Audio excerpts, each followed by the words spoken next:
పెట్టే వీడియోలు ప్రతిరోజు మీరు పొందడానికి సబ్స్క్రైబ్ బటన్ను క్లిక్ చేయండి. అదేవిధంగా పక్కన ఉన్న బెల్ ఐకాన్ను క్లిక్ చేయడం ద్వారా మీరు నోటిఫికేషన్ కూడా పొందవచ్చు.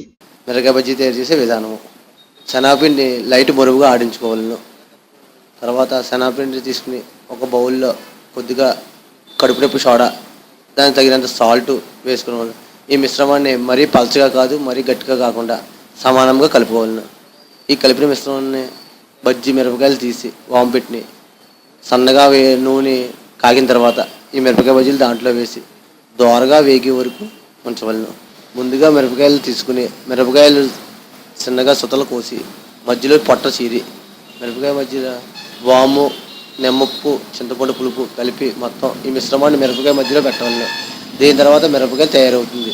తయారైన మిరపకాయలని శనగపిండి మెత్తగా కలుపుకొని దాంట్లో కలుపునప్పుడు సోడా, కొద్దిగా దానికి తగిన సాల్ట్ వేసుకుని ఈ మిశ్రమాన్ని మరీ పల్చగా కాకుండా మరీ గట్టిగా కాకుండా కలుపుకోవాలి.